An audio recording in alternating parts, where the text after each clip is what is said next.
What's going on, guys? How's it going? It is Sam here and welcome back to another video. Today I will be talking about Norwich's win at Sunderland last Saturday and having a small preview of the game ahead on this coming Saturday against Stoke City.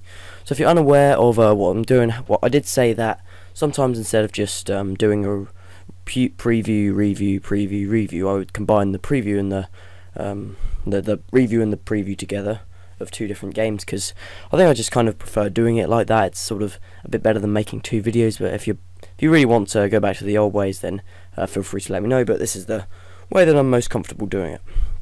So then the 3-1 win at Sunderland, it was an excellent win and a very good all-round team performance. Although Sunderland were woeful, it's still fair to say that we did play quite well, and the goals we scored were very good. The one-touch football, the first goal, I suppose you could say that's justice for last week, because got very unlucky last week to not score that overhead kick. So the first goal was very lucky. If you didn't know what happened, the keeper punched out a cross and punched it straight into Russell Martin, and it ricocheted off his shin, I think, and just went in and rolled into the goal. So yeah, and then we scored two other good goals, and we got ourselves ahead and sealed the win. Really, it didn't matter that they scored that late goal because we were already too far ahead, and that's the best way to do it, I suppose. Hopefully in the future, not many too nervy 1-0 wins, but yeah, we made it nice and easy for ourselves. So I thought everybody played well in particular, but I think Wes Hoolham once again may well have been one of the best players on the pitch. Against Crystal Palace, he was definitely the best for me, and he may well have been last Saturday. But I think everyone had a good game really, and it was a good all-round team performance. So an excellent win, and then I suppose it's good to get our first win nice and early. So there you go, guys. That's my thoughts on the Sunderland versus Norwich. Okay, so now for the preview of Stoke against Norwich. If you like, I've made a different overlay, as you noticed in the last review. I've got the two team badges, position in the table, the last match they do, and I'm thinking of maybe adding the current form, maybe like 10 or so games into the season. So yeah, I hope you do like the new overlay. I think it's better to do it like this, otherwise the preview seems a lot more boring. So like, sort of listen to what I'm saying and see the current stats within the game. So that's the decisioning on that anyway. So let's go straight into the preview then. As for Norwich, then no really new players signed, not that I've heard of anyway. I suppose it's getting a little bit worrying, but once again I'll have a video coming out at the end of the month on my thoughts on all the transfers that we've made. Yeah, it is a bit worrying because I think we do need to sign some players to secure our Premier League status. I don't think our current team will be able to stay in there.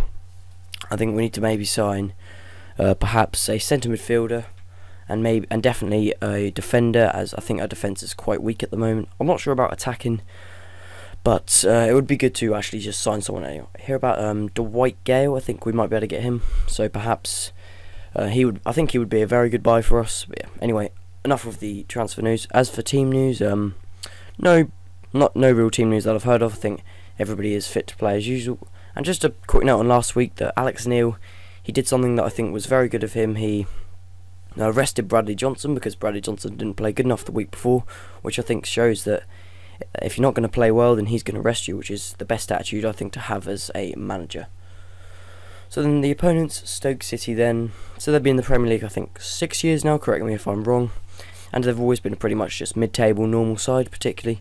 Nothing massively special, but nothing dear or anything else. They had a good season last season, so they're not going to be a simple walkover, but I think we can beat them. I don't think they've really got that many players that are going to trouble us, or because like Crystal Palace had like Wilfried Zaha, he was troubling us a lot. But they're pretty much I'd just say an average team really, because they're just going to stay in there every season. Yeah, I don't think they're going to go down at all this season. They should have quite a good season, probably finish maybe 9th or 10th. But yeah, I think we can beat them then. I think if we mirror the performance from last week, we should be able to beat them. As for their first two games, I think they lost their first game to Liverpool and drew, and got a good draw against Tottenham last week. So, yep, as I said, it's going to be no walkover at all. So my prediction then, I actually feel confident for once, and I think that we're going to beat Stoke. I think it's going to be a 2-0 victory, with Cameron Jerome getting a goal and Redmond getting a goal too. So yeah, that's my prediction on the game. As for sort of reactions, I'm not going to be. I think a draw. We need at least a draw, because if we're losing at home to teams like Stoke, no offense is meant to be caused there. If we're losing at home to teams like Stoke, there's no chance we're going to be able to stay in the division. So I think it's probably a game that we, if it was at the end of the season, you said we have to win this game. But yeah, but it's not a must win. We got the win last week. I think it's just what I really want to see is just a good performance, really, nothing else but just a good performance. So there you go, then, guys. That's my thoughts on the game against Stoke. As for the fan highlights, hopefully this week I should just get a single fan highlight video. But if I don't get enough clips, then I will just simply combine them together. The reason I don't want to combine them together too much is it's sort of copying another YouTuber, so I want to sort of do my own kind of way of doing videos. I just want to do maybe a 4 or 5 minute fan video for each match. So yep, then if you're going to Stoke at the weekend, or if you're travelling from Stoke, have a safe journey up there. And yep, so thanks for watching today, guys. Leave your thoughts in the comments or any feedback you wish to give me, and I'll see you next time.